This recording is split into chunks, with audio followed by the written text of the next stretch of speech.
I just saw it. I kind of heard about it on the field.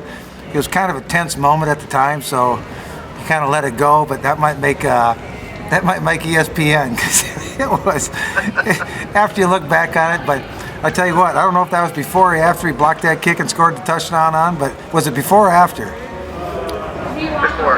Well, see, it made him mad, so it perked him up, and he ended up blocking that field goal and scoring with it himself. So it all worked out in the end.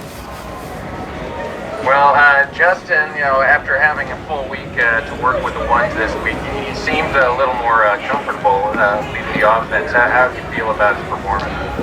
Good. I just try to be real with these guys. It's an expectation of what UNI football is, and I want these guys to understand a win is huge. It's hard to win in this league, and that's a great win by a young player.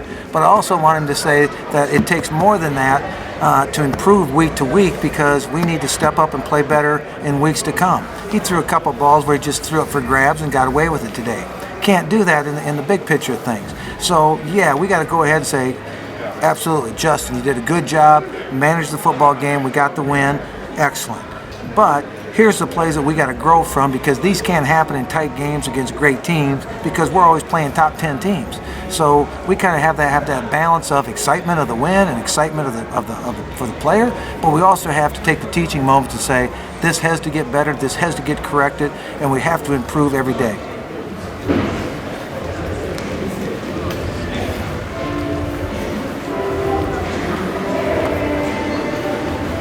Go ahead, Jim. You got something on your mind? Okay, yeah.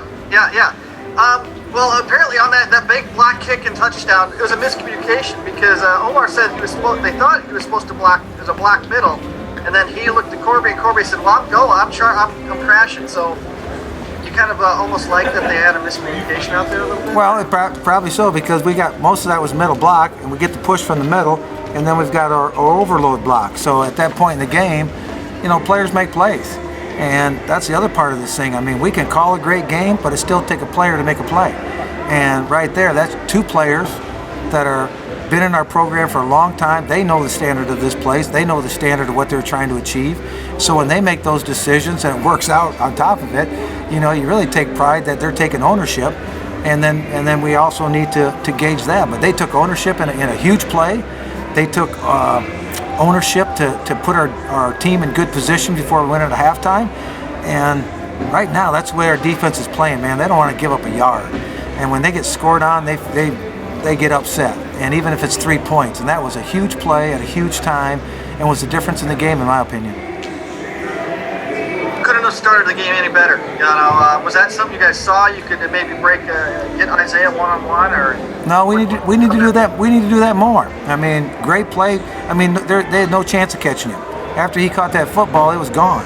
And now we got to, that's what he was before he got hurt, a year and a half ago.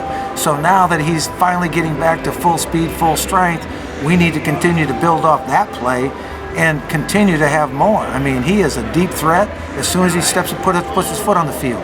And we have to make him a deep threat, and then he's got to go catch those contested balls. But on that particular play, well designed, well executed, and huge play. Then, you guys went out in the second half after you grabbed the momentum right at the end of the half. You go out in the second half and you finish. That's something you haven't been able to do maybe the last 2 weeks. Well, we haven't. Kind of, you can debate that. I mean, we didn't finish those last 11 seconds or whatever it was. But we were in better position at halftime, and then we had to finish and close people out. And honestly, I wish we'd have closed them out sooner, because we had a chance down there. We made an error in the red zone. It's got to get corrected. Those things won't get overlooked, because what I want to take from this for our team is, man, it is great to win, and you're winning on the road. You got 2 big wins on the road. But man, you got to go back and look at what we did, what we need to build from, and what we need to improve upon. And we still got to do a better job in the red zone. We still got to stick it into the end zone, and not just in the end zone, through the end zone.